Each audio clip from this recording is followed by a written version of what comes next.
What's up everybody and welcome to the channel. In today's video we're going to be taking a look at the 2026 Cadillac CT5 V Series. This one's finished in Summit White with a MSRP at $63,800. So what do you think? This is like a mid-size sedan with some good performance. It's not the Blackwing, which will have the supercharged V8, but for the price tag, you know, it's a really nice luxury sedan that has more power than nothing. So with that said, definitely a sporty car. Underneath the hood, this is going to have a twin turbocharged V6. So with that, it is a 3-liter and it makes 360 horsepower with 405 pound-feet of torque. This one's rear-wheel drive. You got the 10-speed automatic. Curb weight's around 3,900 pounds. 0 to 60's going to be around 4.8 seconds, topping out at 156 miles per hour. It also has a 17-gallon tank, and you can get 18 in the city with 27 out on the highway. So for the styling, it definitely has that nice Cadillac look to it. Even the key fob looks really cool. You can see these daytime running lights. I love this white strip on it, looks really nice. Headlights sitting right here. Got some gloss black trim all throughout it, and then all gloss for the grille with that really nice looking mesh. Got your logo, sensors. This fin kind of looks like a shark's side fins. It looks really aggressive. More gloss black down below that. I think they really nailed it with the styling. It's just a good looking mid-size sedan with a cool style to it. Looks classy and sporty. You're gonna see some nice sharp lines on the hood to help add some aggressive styling to it. And then a nice 19-inch wheel. Gunmetal gray, a dark red caliper. Got your V logo. There's gloss trim down below. And then body colored mirror caps along with some gloss trim. We have some silver, your light, camera, body color on the door handles. And then all gloss black trim for the windows. This one looks really nice how it finishes off the end. And then you're gonna see a panoramic sunroof up above.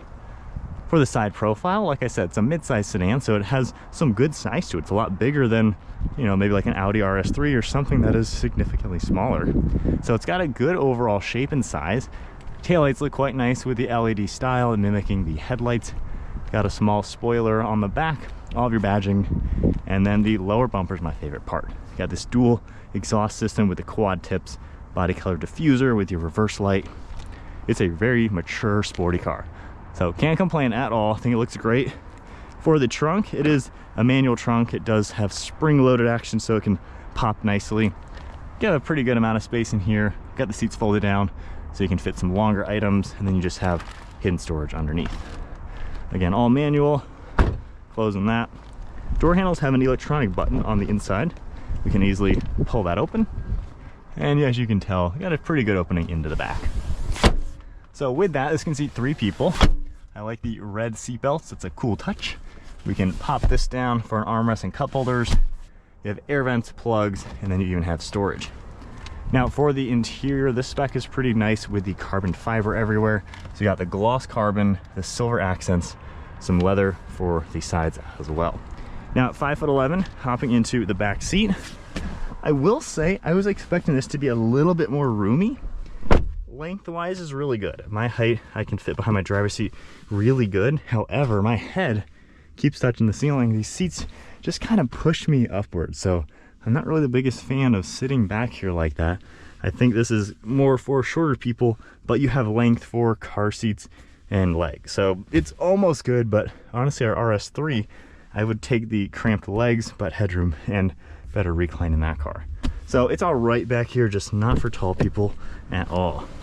With that said, climbing out, I do like how a lot of it's leather pointed though.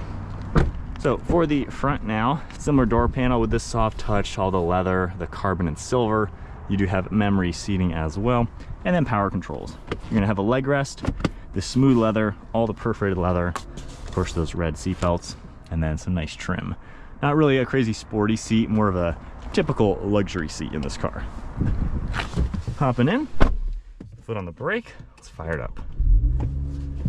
So you have that really nice curved display. I think Cadillac did it really nicely. I think they did it better than BMW with just how it's like curved like that. It looks really integrated. We got our Super Cruise, and then a leather wrapped steering wheel, aluminum paddles, all of your stocks, and then carbon and silver even on the steering wheel. You're gonna get your V icon going into your different drive modes and things like that. We have some audio controls, voice commands, heated steering wheel, and then over on this far side, we have our layout for the gauges and everything. So I can tap map, you got a full screen map. It's gonna look really good. You have the assistance, so this is great for just highway cruising, and then a clean look. And then back to the gauges, we have it linking to drive modes, but we also have all of the different styles. So I think they did a really good job just giving you a sweet look. Then you can hear that exhaust valve open up as well. And then you can get more performance information popping up depending on how you have it set up and what you want to see. Now over on the far left side, we're just going to get the park and brake, an air vent. There's some leather style material throughout the whole dashboard with contrast stitching. You got more of the carbon fiber, and then a nice glove box. And then the center screen right here, kind of what you would expect from any modern Cadillac. I like in the performance design, you have all these gauges that are going to pop up, engine data, things like that. You can configure quite a lot in here. We have a configurable screen with a couple things popping up. You also have a full screen nav, of course. And again, I love how it's beveled. It looks really, really good. For the rear view backup camera, you have all sorts of different designs as well. You can view the side, overhead, all that good stuff, putting it back into park. Now, one thing I like, we have physical climate controls. Now, you can go into climate on the screen, which is a cool way to just kind of see it in a modern look, but you have your basics all down here. You don't even have to think about it. Defrost zones, temperature, and even the animation looks really good. It just looks like a premium interior. You have wireless phone charging. You have a couple different icons over here for auto start, drive modes as well. We have cup holders and then more of this carbon fiber. Now I like, once again, we have this dial right here that you can go into all of this information. So it makes it, again, really easy just to use this screen without always having to rely on touchscreen. So I think they just really did a great job on the tech. On your center armrest, we have plugs, and then wireless charging is integrated into this slot, which is actually a really good area for it. You got the leather and the stitching, and then one last look at the seats. Nice interior. It's got the two sunroofs as well. We can just press that. They're gonna both open up at the same time. And then we have the glass controls, garage door buttons, and a nice frameless mirror. All right, so setting off now in the CT5V series. So with all the drive modes, they do quite a lot. I'm in track mode right now. I got the cool gauges up, got the horizontal gauge cluster. I kind of like the sport one better, so I'm gonna unlink that. So now I can have the sport display with just the track mode. Steering feel is pretty heavy in this mode, which would make a lot of sense. You got a cool little pop on the exhaust between shifts. So it's got some really good character to the way it sounds. The engine sounds really good. You can hear that exhaust back there.